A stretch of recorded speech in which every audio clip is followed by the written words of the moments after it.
안녕하세요. 자, 오늘 프로스포츠 시장의 이해라는 주제로 2020 에이전트 아카데미 강의를 맡은 김민수라고 합니다.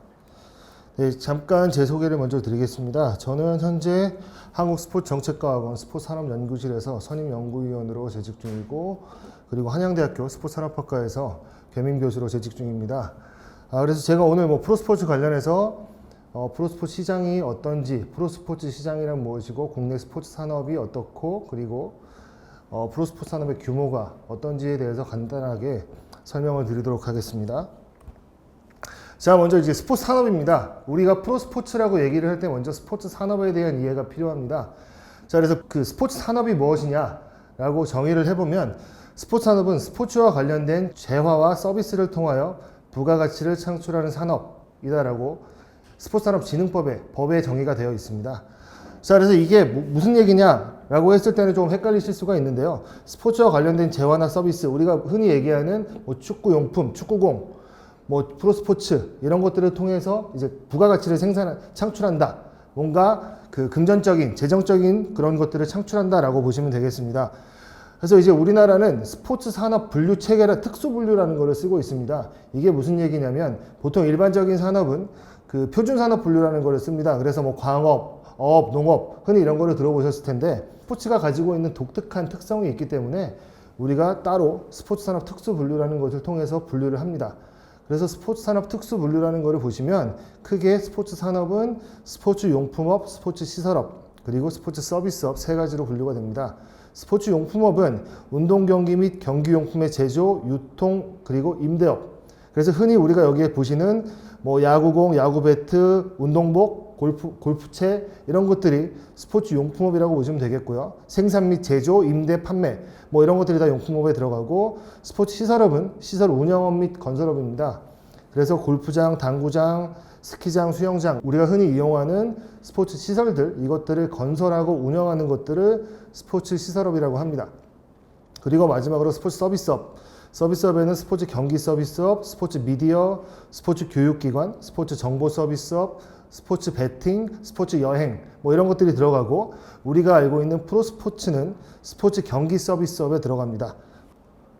자, 그러면 스포츠 산업의 규모가 얼마나 되냐라고 했을 때는 1조 3천억 달러입니다. 그래서 우리나라 돈으로 약 1,500조 원 정도라고 보시면 되겠고요. 우리나라는 그 중에서 78조 원 규모 정도가 되겠습니다.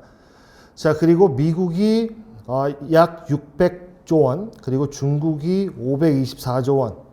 그런데 일본을 보시면 일본이 66조 원, 그리고 캐나다는 5조, 영국이 58조 원.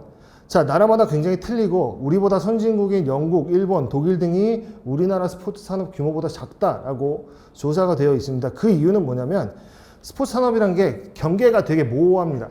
그렇기 때문에 나라마다 어떻게 스포츠 산업을 정의하느냐, 아까 전장에서 알려드렸다시피 스포츠 산업, 우리나라는 스포츠 산업 특수 분류라는 것을 써서 세 가지를 구별을 하고 있는데, 각 나라마다 그런 게 다 틀립니다. 그러다 보니까 측정하는 방식이 다르고 하기 때문에 어떤 거는 스포츠 산업으로 들어가 있고 우리나라에서는 안 들어가 있고 이런 게 있기 때문에, 나라마다 정확히 법적으로 정의가 없기 때문에 이렇게 규모가 조금 틀리게 나온다라고 보시면 되겠습니다. 자, 그래서 우리나라 스포츠 산업은 전체적으로 규모가 약 78조 원 규모인데, 그 중에 스포츠 용품업 비중이 약 44%로 가장 크고, 스포츠 산업은 매년 성장을 하고 있고, 2018년 78조였고 2016년 대비 7.5% 성장을 했다라고 보시면 되겠고, 최근 5년간 약 평균적으로 한 5% 정도 꾸준히 성장을 하고 있습니다. 그리고 스포츠 산업의 사업체 수는 약 10만 3천 개, 그 중에서 스포츠 시설업의 비중이 약 40%로 용품업이나 서비스업에 비해서 좀 많고요. 그리고 종사자 수도 43만 5천 명인데, 이 중에 약 43%는 스포츠 시설업에 종사하시는 분들이 많다라고 보시면 되겠습니다. 자, 그래서 이제 프로스포츠가 뭐냐라고 얘기를 해보면, 프로스포츠라는 거는 스포츠를 상품 혹은 서비스로 소비자, 우리가 여기서 말하는 소비자들은 관객이나 시청자, 그리고 물품을 사시는 분들, 그분들에게 이제 상품이나 서비스로 제공을 하고, 그에 대한 대가로 스포츠팀, 구단주, 이벤트 주최자, 이런 분들은 금전적 혹은 물질적인 보상이나 이익을 획득하고, 선수들은 보수를 받는 경제활동이다. 이렇게 이제 사전적으로 정의가 되어 있습니다. 그리고 프로스포츠 종류를 크게 세 가지로 나누는데 이 세 가지가 프로스포츠 선수들이 받는 보수들이 어디로부터 나오느냐에 따라 세 가지로 분류가 됩니다. 그래서 첫 번째, 관객의 입장료에 의해 보수를 넣는 프로스포츠. 그래서 레슬링, 씨름을 제외하고 야구, 축구, 농구, 배구, 우리가 흔히 말하는 4대 프로스포츠 종목들, 이런 팀 스포츠들이 여기에 해당이 되겠습니다. 그리고 두 번째로는 관객의 투기에 의해서 보수를 받는 프로스포츠, 경마, 경륜, 경정. 자, 세 번째는 스폰서의 상금에 의해 보수를 넣는 프로스포츠. 그래서 프로 골프, 프로 테니스, 프로 볼링, 최근에 이제 프로 당구까지 뭐 이런 식으로 스포츠 상금에 의해서 보수를 받는 거고, 여기는 이제 팀이 아닌 개인의 형태로 협회나 연맹의 정회원 자격을 얻은 사람들만 대회에 참가할 수 있는 그런 식이 되겠고요. 협회는 대회 주최자가 되고 스폰서를 찾아서 스폰서의 상금으로 운영이 됩니다. 자, 우리나라 프로스포츠의 역사입니다. 일단 1913년 전 조선 자동차 경주대회, 엄복동 이렇게 써 있는데, 엄복동이라는 영화가 아마 있었는데 보신 분들이 있는지 모르겠지만 비가 나와서 주연을 했었는데 사실 실패했던 영화입니다. 이게 뭐냐면 조선 자전차 경주대회라는 사이클 경주대회가 있었어요. 근데 이게 뭐 그냥 친목 성격이 강했었는데 엄복동이 혜성같이 등장을 해서 다 휩쓸어 버립니다. 다 우승을 하면서 갑자기 슈퍼스타가 탄생을 한 거죠. 근데 이 엄복동이라는 사람이 쌀가게 직원이었어요. 쌀가게 배달원이었는데 갑자기 일제시대에서 일본 선수들을 매번 이기면서 우승을 하면서 국민들의 관심을 받게 되고, 이 자전차 경주대회 자체가 굉장히 관객들을 끌어모으는 유명한 이벤트가 되면서 1920년에는 시민대운동회 자전거 경주대회에 영국의 이 자전거를 이 소속 쌀가게였던 일미상회에서 스폰서를 제공을 합니다. 자전거를. 그러면서 이제 스폰서십이 된 거죠. 그러면서 이제 본격적으로 우리나라에서 프로스포츠가 시작이 됐다라고 이야기를 합니다. 그러면서 프로복싱, 프로레슬링, 씨름 이렇게 확장이 됐고, 68년에는 KPGA 프로골프협회가 결성이 됐고, 82년에 드디어 우리가 정말 얘기하는 프로스포츠, 그래서 프로야구가 출범을 했습니다. 6개 팀으로 출범을 해서 현재는 10개 팀, 그 이듬해에 83년 프로축구, 그리고 88년에는 KLPGA가 KPGA로부터 독립을 해서 이제 여자 프로 골프 시대가 시작이 됐고요.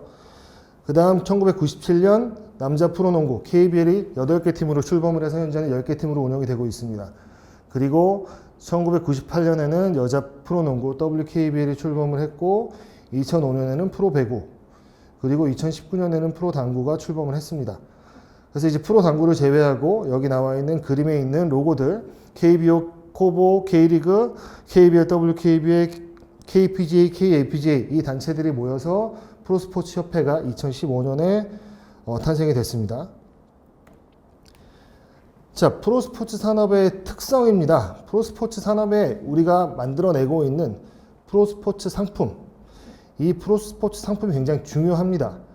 근데 이 프로스포츠 상품이라는 거는 프로스포츠 구단이 노동, 여러분들 프로스포츠 선수들이 제공을 하는 거죠. 선수와 코칭 스태프들이 제공을 하는 이런 노동을 통해서 자본재와 만납니다. 자본재라는 거는 경기장, 그리고 우리가 경기용품, 경기 도구들 이런 것들이 생산 요소로 투입이 되면서 스포츠 경기라는 제품을 생산을 하는 거죠. 이거를 상품으로 생산을 하고 이를 통해서 다른 수입들이, 연관 산업들의 수입이 창출이 됩니다. 그러면서 이제 중개권, 머천다이징, 스폰서십 이런 부가 산업들이 같이 창출이 되고 있고요. 자, 그런데 이 프로스포츠의 가장 본질은 결국은 경기입니다. 이 경기에서 가장 중요한 게 이 프로스포츠 상품 가치를 결정한다고 했는데, 이 프로스포츠 상품의 핵심은 경기고, 이 경기의 가치, 이게 얼마냐라고 따졌을 때 결정하는 요인이 세 가지가 있습니다. 크게. 첫 번째는 경기의 절대적인 수준. 그래서 여기 예를 보시면 세계 육상 선수권 대회와 서울시 중학생 육상 대회, 우사인 볼트가 나오는 국제 대회와 초등학생 또는 중학생이 참가하는 육상 대회. 자, 그러면 경기의 절대적인 수준이 굉장히 다르겠죠. 프로축구와 아마축구의 경기는 엄청나게 그 경기의 질에 차이가 날 겁니다. 그러다 보니까 그 경기의 질이 높을수록 사람들이 원하는 그 프로스포츠 상품이 될 거고 그에 대한 가치를 지불할 텐데 경기의 절대적인 수준이 낮다고 봤을 때는 아마추어 경기에, 동호인 경기에 우리가 입장권을 구매하고 싶어 하지는 않습니다. 자, 그리고 두 번째는 상대적인 운동 능력입니다. 자, 똑같은 프로스포츠라도 여기 예를 들은 것처럼 레알 마드리드 대 FC 바르셀로나, 보통 우리가 이제 빅경기라고 하죠. 아니면은 뭐 한국 프로축구에서 뭐 수원 더비 아니면은 슈퍼매치 뭐 이런 것들, 그런 것들을 우리가 봤을 때는 라이벌 매치 이런 걸 봤을 때는 굉장히 값어치가 높은 그런 경기고, 상대적으로 1위 팀과 꼴찌 팀이 하는 경기, 승부가 뻔히 보이는, 뭐 물론 승부가 결정되어 있는 건 아니지만 그런 경기들은 상대적으로 관심도가 떨어집니다. 그러니까 상대적인 운동 능력에 따라서 이게 일방적인 경기가 될 거냐 아니면 비슷한 경기가 될 거냐, 그런 거에 따라서 사람들의 흥미가 다르죠. 그러다 보니 상대적인 운동 능력에 의해서도 프로스포츠 상품 가치가 달라집니다. 그리고 마지막은 경기의 중요도입니다. 자, 시범 경기, 페넌트 레이스, 한국 시리즈, 플레이오프 전혀 가치가 다르겠죠. 시범 경기 물론 입장권 판매도 할 때도 있지만 얼마 안 합니다. 그리고 페넌트 레이스 가격이 틀리고 플레이오프 가서 한국 시리즈 가면 입장권 가격이 평소와 전혀 다릅니다. 안표 가격도 엄청나게 다릅니다.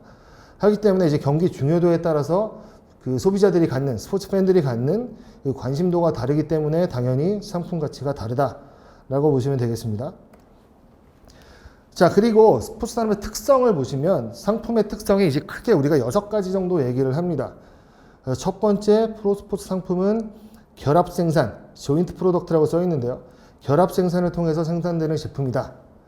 자, 프로스포츠 경기는 일반적으로 팀 스포츠를 봤을 때, 프로야구를 봤을 때 두 팀이 만나야 경기를 합니다. 두 팀은 경쟁자예요.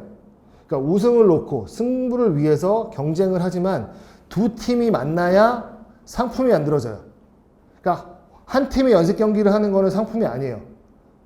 그렇기 때문에 서로 우승을 위해서 경쟁을 하지만 전체 리그라는 상품을 위해서는 서로 공생을 해야 되는, 협력을 해야 되는 그런 결합 생산을 가지고 있다는 거죠. 하지만 다른 일반적인 제품들을 봤을 때는 뭐 커피나 뭐 휴대폰 이런 걸 봤을 때는 삼성과 애플이 경쟁을 하지 서로 공생을 하지는 않습니다. 물론 부품에서는 그렇겠지만 완제품을 놓고 봤을 때는 서로 시장을 먹는 거지 서로 공생을 하려고 하지는 않습니다. 자, 두 번째는 불확실성의 가설입니다. 이 불확실성의 가설은 그 경기 결과를 뜻합니다. 경기 결과를 예측하기 힘들다. 일반적으로 스포츠는 그 경기 결과를 예측하기 힘들어야 팬들의 관심도가 더 높습니다. 아까 예를 들었던 뭐 박빙의 승부, 라이벌 매치에 우리가 열광하는 이유는 그만큼 뭐 승부의 질도 높을 거고 예측하기가 힘든 겁니다. 승부를 예측하기 힘든데 아까 1위와 꼴찌팀, 뭐 물론 공은 둥글다 해서 뭐 축구에서 항상 하는 얘기지만 승부가 가끔 뒤집힐 때는 있습니다. 근데 하지만 보통 팬들이 원하는 거는 끝까지 잘 모르는 것들, 끝까지 땀을 지게 하는 경기, 이런 것들이 그 불확실성의 가설에 기반해서 소비자들이 원한다라는 거죠. 이런 불확실성 가설을 유지하기 위해서 리그에서 하는 제도들을 전력평준화 제도라고 합니다. 이 전력평준화 제도라는 게 뭐냐면 팀 간의 그런 격차들을 좀 줄이는 거죠. 그래서 FC 바르셀로나와 꼴찌 팀의 격차를 어떻게 하면 줄일 거냐. 이게 결국은 이제 선수들 차이인데 선수들을 어떻게 하면 고르게, 슈퍼스타들을 고르게 분배를 할 거냐. 이런 것 때문에 이제 나와 있는 제도들이 예를 들면 그 FA 제도들, 그래서 슈퍼스타들이 다른 팀으로 이적을 할 수 있게, 그리고 뭐 야구의 그 2차 드래프트, 그리고 뭐 농구의 셀러리 캡, 그러니까 그 전체 연봉을 제한함으로써 모든 슈퍼스타들이 한 팀으로 몰리지 않게 하는 그런 제도들이 이제 전력평준화 제도라고 합니다. 자, 그리고 세 번째, 물리적인 생산량이 고정이 되어 있고, 생산량이라고 하는 것은 경기 수죠. 자, 시즌 전에 항상 그 경기 수가 고정이 되어 있죠. 그리고 생산에 필요한 투입 요소의 양, 그 선수 엔트리도 정해져 있습니다. 다만 포스트 시즌은 예외인 게, 포스트 시즌에 그 일반적으로 야구는 144경기로 정해져 있고 선수 수도 엔트리가 팀마다 정해져 있죠. 다만 포스트 시즌에는 몇 경기를 더 하게 되는데 그 경기를 더한 만큼 물론 그 승리 수당을 나중에 배분을 하죠. 그렇기 때문에 이거는 뭐 인센티브 개념으로 보시면 되겠고요. 자, 세 번째는 리그의 시장 지배력. 자, 이게 뭐냐면 지역연고제를 대부분 실시를 하고 있습니다. 그래서 지역연고제에 따라서 서울을 제외한 대부분의 도시는 한 팀, 대부분은 이제 한 팀만 있죠. 그렇기 때문에 그 시장에서 독점적인 지위를 누리게 되는 거고, 뭐 특이하게 서울은 워낙 그 한국의 중심 도시고 수도이다 보니까 뭐 한 시장이 워낙 커서 뭐 두 팀 내지는 야구의 경우는 세 팀 이렇게 이제 과점 시장을 형성을 하고 있습니다.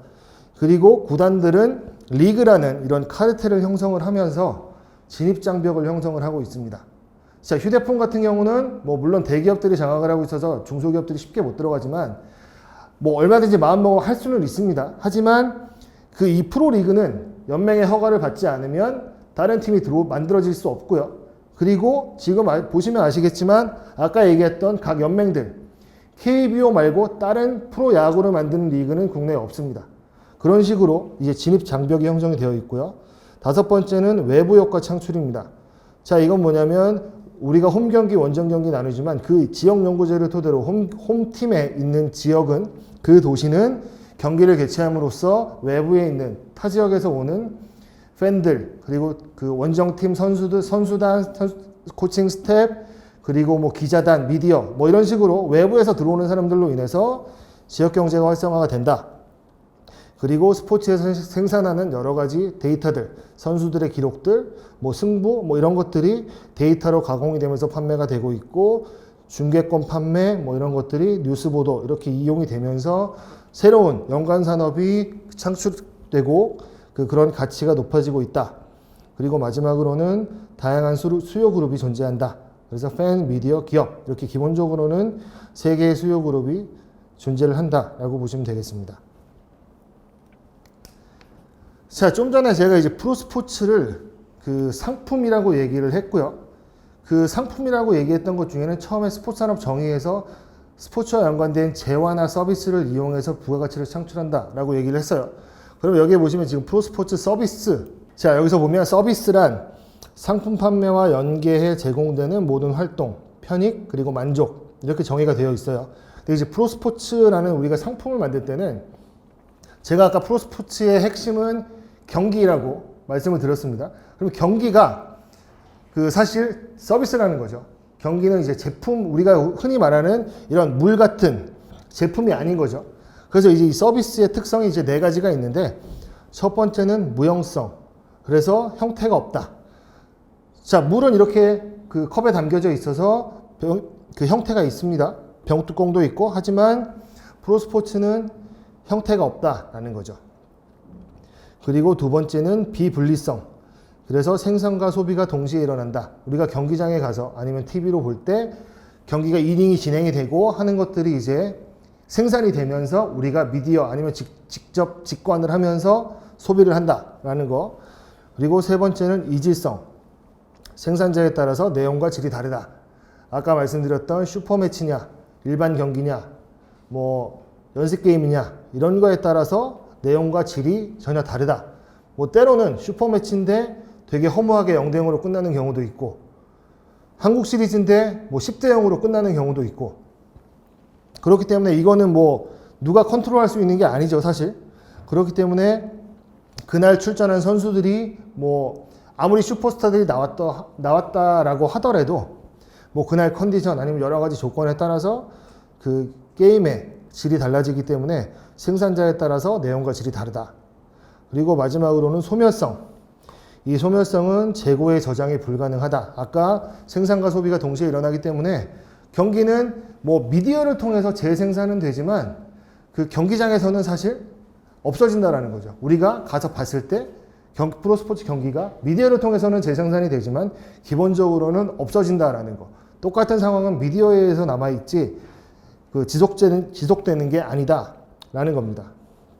자, 그래서 우리가 이제 프로스포츠 서비스의 특성이 이제 네 가지가 있다라고 얘기를 했습니다.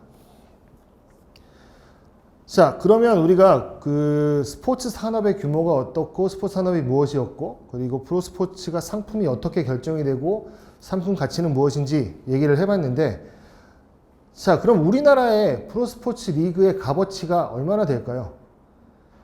자, 일단 글로벌 시장을 한번 보겠습니다. 자, 여기 글로벌 시장을 보시면 해외 프로스포츠 리그 규모에서 전 세계 프로스포츠 리그 중에 가장 수익을 많이 내는 프로스포츠 리그는 맨 위에 있는 NFL입니다.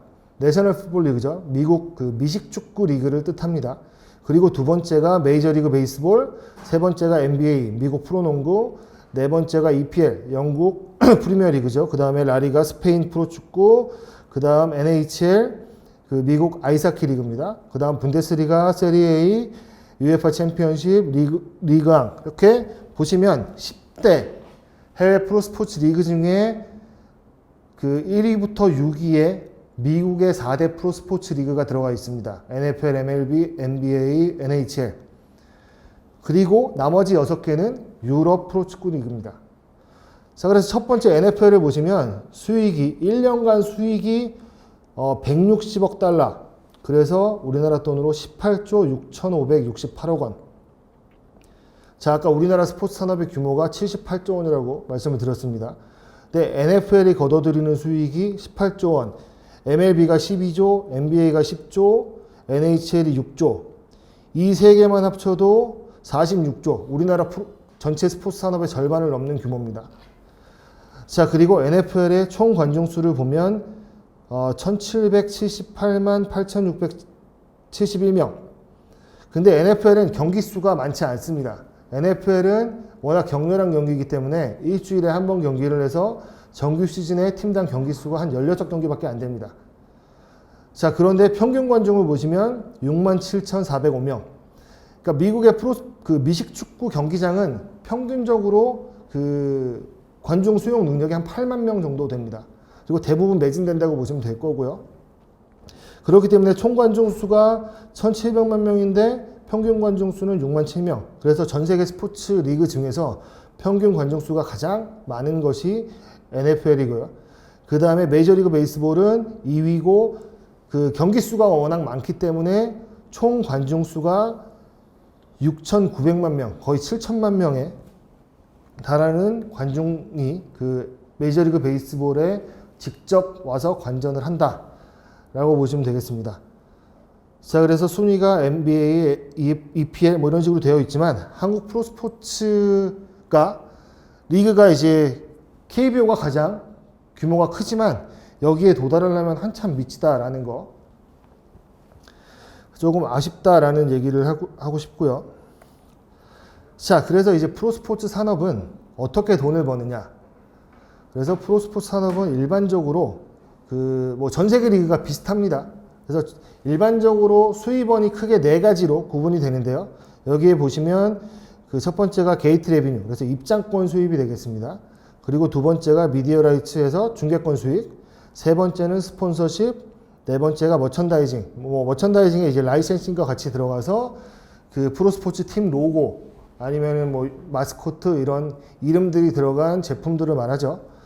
그래서 첫 번째 그 입장 수익이 2010년에 보시면 입장 수익이 16,176. 이게 입장 수익이 가장 많고요, 비율이. 그리고 상대적으로 중계권 수익이 가장 작았습니다. 근데 이제 2019년을 보시면 입장 수익을 중계권이 더 많아졌네요. 비중이 2122, 2630. 그만큼 미디어의 중요성이 증대되고 있다라고 보시면 되겠고요. 그 중계권료의 비중이 그 리그 수입에서 차지하는 비중이 점점 더 올라가고 있다.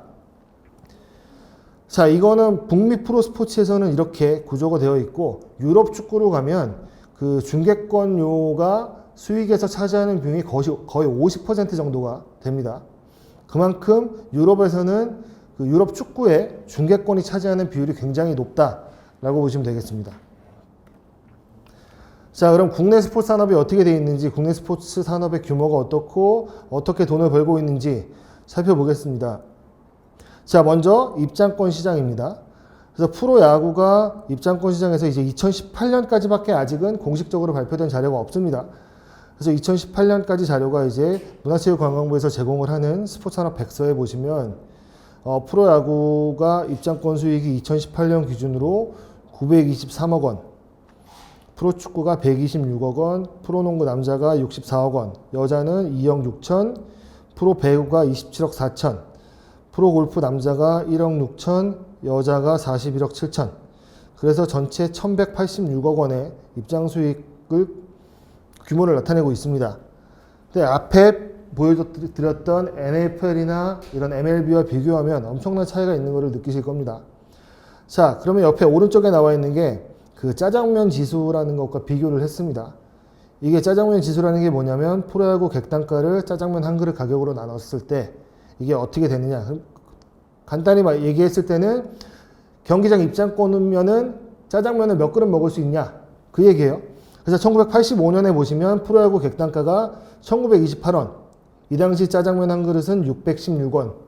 그래서 이 당시에는 짜장면 3.13그릇, 3그릇 정도를 먹을 수 있었는데 이게 비율이 많이 바뀌었죠. 그래서 2015년에 보시면 프로야구 객단가가 9,929원, 거의 만원까지 육박을 했어요. 그리고 짜장면 한 그릇 가격은 4,591원.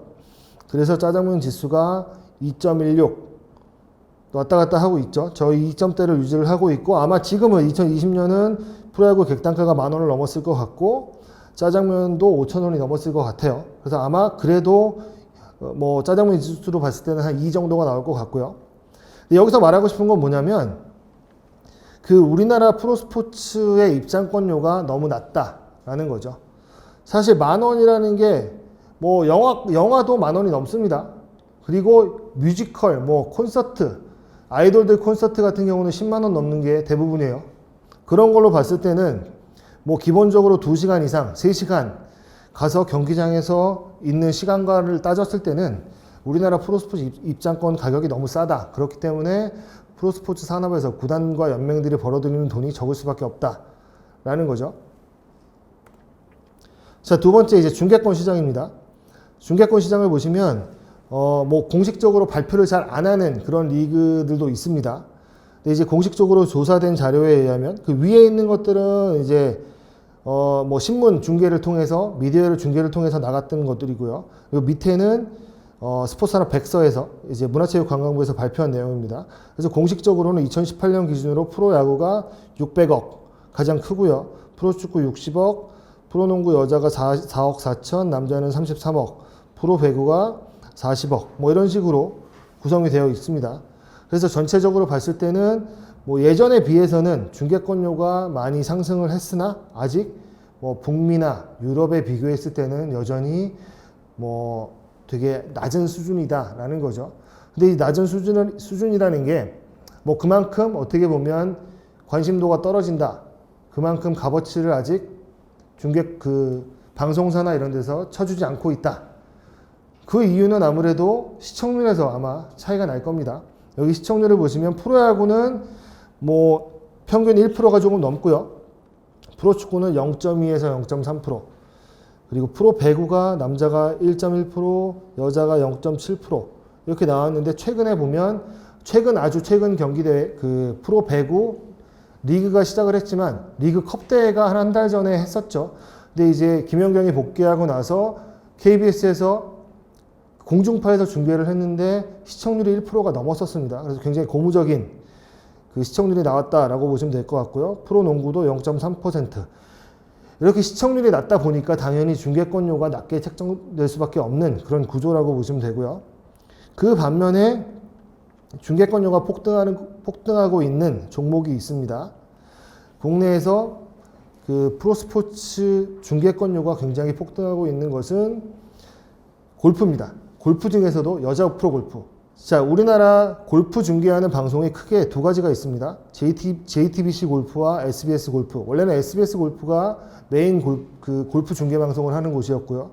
그런데 JTBC가 2005년에 개국을 하면서 굉장히 공격적으로 중계권을 사기 시작합니다. 그래서 현재 그 JTBC가 LPGA, KPGA, 유로피언 PGA, PGA 이 4대 골프를 중계권을 획득을 했고요. SBS 골프는 여자 프로골프 하나밖에 지금 없습니다. 근데 중계권료를 보시면 2008년에 KLPGA가 2.5억 원이었는데 2018년에 68억 원으로 26배가 상승을 했습니다.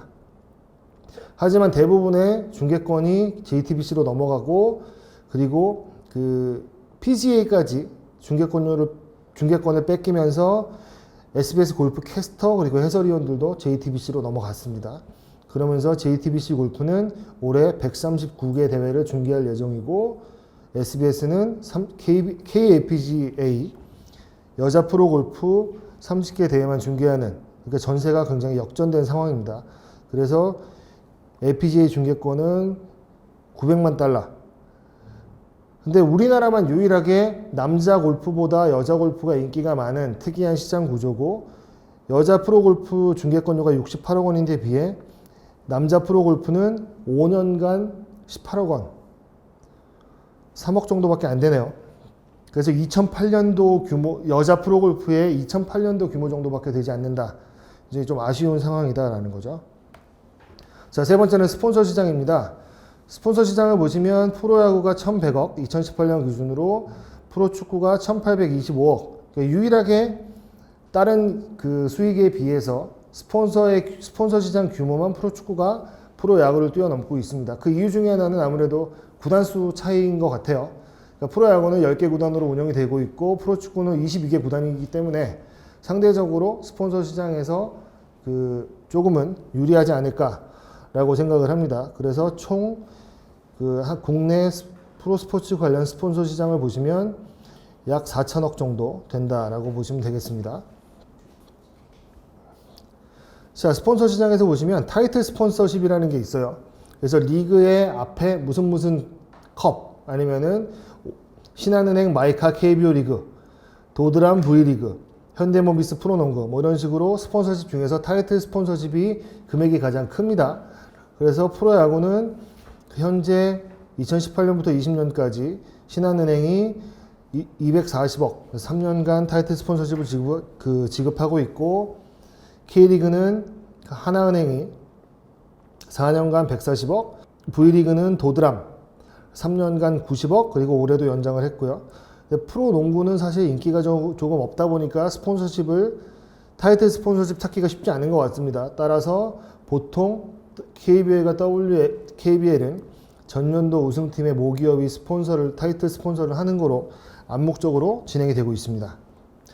자, 하지만 이제 도드람 같은 경우는 V리그의 타이틀 스폰서십을 하면서 프로배구의 인기가 상승을 하면서 굉장히 상호 윈을 하고 있는 그런 실정이다 라고 보시면 되겠고요. 구체적인 언론 보도를 살펴보면 도드람 브랜드 인지도 변화가 96.7%, 그전에는 몰랐었는데 V리그를 후원한다는 사실을 인지하면서부터 도드람 브랜드가 인지도가 굉장히 변화하고 있고, 미디어 노출효과가 약 2,500억 원, 그리고 타이틀 스폰서 인지도 조사 결과를 보시면 그 전에 비해서 V리그 시작 전 대비해 2249%가 증가를 했다라고 봤을 때는 타이틀 스폰서십이 그만큼 미디어 노출 효과가 굉장히 커서 광고 효과가 크다라고 증명이 되고 있습니다. 자, 네 번째는 머천다이징 라이센싱 수익입니다. 그래서 여기 뭐 그림에 보시면 뭐 다양한 제품들이 팀 로고나 마스코트 뭐 이런 것들과 같이 들어가면서 상품들이 많이 개발이 되고 있고 판매가 되고 있습니다. 다양한 상품들이 되고 있는데, 프로야구 시장이 2018년 기준으로 65억 원, 프로축구가 24억 원, 프로농구는 거의 수입이 없고, 배구가 1억 7천, 남자 골프가 4억 7천인데 특이하게 KLPGA가 사업을 안 한다라고 되어 있어서 머천다이징 사업이 아직 100억 정도 된다라고 볼 수 있을 것 같습니다. 자, 그 다음에 이제 관람객 현황입니다. 관람객을 봤을 때는 우리나라 이제 4대 종목, 골프를 제외한 4대 종목에 전체적으로 1000만 명이 넘어가서 그 리그나 협회, 구단들이 굉장히 좋아하고 있었는데, 현실적으로는 이게 1000만 명 넘어간 게 그렇게 좋은 상황은 아니다 라고 볼 수 있습니다. 야구가 2010년 600만 명에서 2011년 700만 명으로 넘어갔다가 13년에 다시 600만 명대로 줄었습니다. 근데 2012년까지는 8개 구단이었고 2013년, 14년 때 9개 구단, 그리고 2015년부터 10개 구단이 됐습니다. 이게 결국은 경기 수가 늘어서 총 관중이 늘었다라고 볼 수가 있고요. 프로축구 같은 경우는 원래는 그 입장권 발매 기준으로 입장권 수익을 그 관중수를 계산을 했다가 2012년부터는 실제로 들어온 관중들을 집계를 하기 시작하면서 그 관중수가 급감했다라고 보시면 되겠고요. 뭐 물론 이것도 인기와 관련된 거겠죠. 자, 그리고 KBL 같은 경우는 2015년에 뭐 그전에도 승부 조작이 있었지만 2015년 승부 조작 사태 이후로 급격히 16년부터 그 관중수가 급감했다라고 보시면 되겠습니다. 한편으로는 지금 그 4대 수익원 중에 입장 수익이 차지하는 비율이 굉장히 컸었는데 그 지난 뭐 프로 배구와 프로 농구 같은 경우는 시즌 막판에 경기가 코로나로 인해서 취소가 됐고 시즌을 일찍 접었죠. 그리고 우리나라 그 야구, 축구 같은 경우는 무관중 경기가 상당히 진행이 많이 됐습니다. 그리고 지금 뭐 관중 재개가 허용이 됐지만 일부만 뭐 10% 정도밖에 들어가지 않기 때문에 전통적인 수입원이었던 관람객 입장권료 수익이 올해는 정말 거의 없다고 볼 수 있을 것 같아요. 그러다 보니까 이제 이거에 대한 대응책들이 어떻게 마련되느냐, 이게 굉장히 중요한 이슈가 될 것 같고요. 자, 평균 관중수를 보시면 아까 제가 말씀드린 것처럼 2010년 11,402, 13,079, 13,747, 11,000, 뭐 지금 2019년에는 1,280명. 자, 평균 관중수는 오히려 줄었습니다. 아까 말씀드린 것처럼 총 관중수가 굉장히 늘어서 뭐 우리나라 스포츠나 프로야구가 굉장히 잘 되고 있다라고 언뜻 보이지만 외형적으로는 그렇게 보였지만 실제 평균 관중수를 봤을 때는 크게 차이가 없다라는 거. 자, 그리고 축구 같은 경우는 2010년 12,000명에서 지금은 5,769명, 2018년에는 3,800, 역대 최저고요. 자, 농구도 3,800, 3,900, 4,500, 지금은 2,900, 3,000명이 안 된다는 거. 뭐 여자 농구는 뭐 꾸준하게 비슷하고요. 그나마 배구가 프로배구가 상대적으로 성장을 하고 있다라고 보시면 되겠습니다. 자, 수용 규모 및 좌석 점유율이라는 걸 봤을 때는 아까 제가 말씀드렸던 프로스포츠 산업이 입장객이 다가 아니지만 기본적으로는 입장객이 많아야 그걸 바탕으로 우리가 스포츠 팬들이 많아졌고 소비자들이 많아졌기 때문에 이런 연관된 산업들, 그래야 중개권료도 올라가고 그에 따른 뭐 머천다이징 상품 판매, 라이센싱 판매 이런 것들이 같이 동반돼서 상승이 될 텐데 여기서 보시면 좌석 점유율이 굉장히 낮습니다. 프로야구 2010년에는 좌석 점유율이 58%. 자, 수용 규모가 19,675명. 이게 이제 그 8개 구단 그 평균 좌석을 따지고 보면 한 이 정도 된다라는 얘기였고 그 중에서 58%만 차지하고 있었다라는 거죠. 근데 지금 2019년에 보시면 54%로 오히려 떨어졌습니다. 총 관중수가 늘어났지만 뭐 우리가 800만 명 넘었다고 좋아했지만 실제로는 그게 경기수가 늘어나서 총 관중수가 늘었다라는 거지 평균 관중수와 좌석 점유율은 떨어지고 있다라는 거죠. 그래서 오히려 프로야구도 위기다라는 겁니다.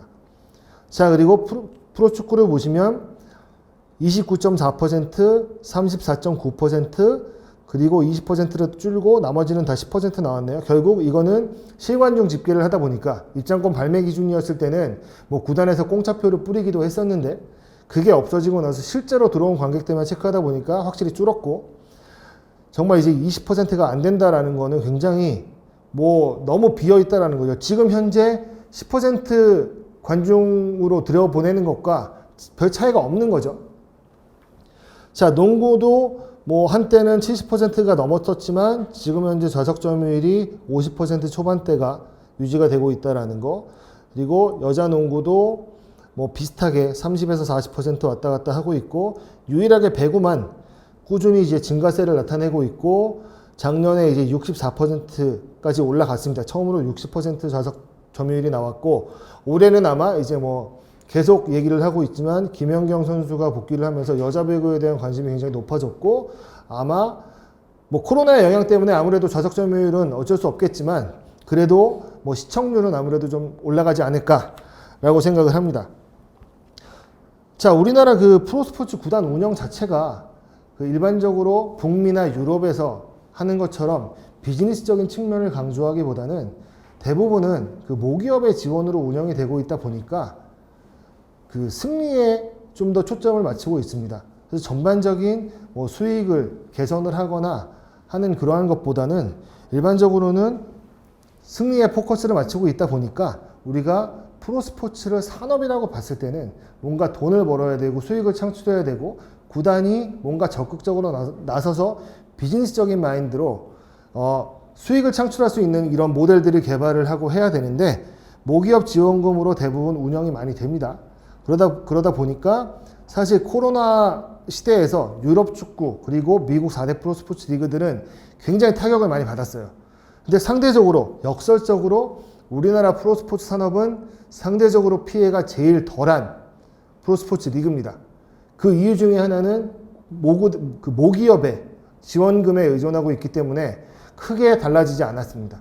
그리고 아까 얘기했다시피 입장권 수익이 뭐 물론 차지하는 비중이 있었습니다만 그거는 프로야구의 이야기고 프로축구 입장권 별 차이 없습니다. 그렇기 때문에 구단들이 좀 더 비즈니스 마인드를 가지고 적극적으로 좀 노력을 하는 것 필요하지 않나 라는 생각이 들고요. 그리고 프로야구와 프로축구는 대부분은 뭐 일단은 예전에는 그 모기업에 속해 있는 그런 구조였다가 독립 구단으로 이제 법인으로 운영되는 경우가 지금 대부분인데 여전히 프로농구와 배구는 기업의 하부 부서로 그런 식으로 운영이 되고 있습니다. 그러다 보니까 뭐 순환 배치도 되고 있고 전문인력도 없고 일반적인 그런 비즈니스를 위해서 뭔가 수익을 창출하기보다는 현재 그냥 운영에 충실한 뭐 그런 편이에요. 그러다 보니까 아무래도 우리나라 프로스포츠 산업이 조금 정체되어 있는 게 아닌가. 그리고 북미나 유럽에 비해서는 아무래도 비즈니스적인 마인드가 부족하다. 그래서 전체적으로 프로스포츠 산업이 성장을 하려면 좀 더 구단들이 투자를 강화를 해야 되고 수익 사업을 개발을 해야 되고 그래야 중개권 뭐 그리고 여러분들이 하시는 이런 에이전트 산업들이 사실 그 선수 연봉에 의존하는 경우가 에이전트들은 선수 연봉 협상을 통해서 대부분 수익이 나는데 사실 그 비판들이 사실 좀 많습니다. 최근 들어서 프로야구의 FA 제도를 통해서 뭐 거품이 많다. 그래서 뭐 100억짜리 선수가 말이 되냐. 뭐 이런 얘기를 하지만 비즈니스적인 측면에서 봤을 때는 선수들의 몸값이 그만큼 값어치를 해야 되고 그런 선수들이 몸값이 좀 더 올라가야 에이전트 산업도 좀 더 발전을 할 거고 합니다. 하지만 대부분 프로 구단의 운영비의 70%는 선수들의 인건비입니다. 그러다 보니까 좀 더 이 에이전트 여러분들이 좀 더 이 산업을 발전시키려면 선수들의 몸값을 올리는 것도 중요하지만 선수들이 아까 제가 처음에 프로스포츠의 본질은 게임이다. 경기의 질을 얼만큼 높일 거냐. 선수들이 그만큼 몸값의 값어치를 해야 된다라는 거고 경기의 상품의 질을 높여야 되는 거고 그리고 다른 뭔가 구단들과 같이 협업을 통해서 뭔가 새로운 수익 구조를 만들어내고 좀 더 관중들이 찾아올 수 있게 아니면 현재 코로나 시대에서 관중들이 찾아올 수 없기 때문에 그 미디어가 변화하고 있거든요. 최근에는 젊은 세대들은 TV 시청을 안 합니다. 프로야구 처음부터 끝까지 보지 않습니다. 그리고 대부분은 하이라이트로 시청을 하는 경우가 많고 TV보다는 모바일로 보는 경우가 많아졌기 때문에 이러한 그런 비즈니스 환경 변화에 좀 더 민감하게 반응을 하시고 선수들에 대한 교육, 비즈니스적인 마인드, 팬 서비스 이런 걸 좀 강조하는 그런 것들을 해주셨으면 좋겠습니다. 자, 이상으로 프로스포츠 이해에 대한 강의를 마치도록 하겠습니다. 감사합니다.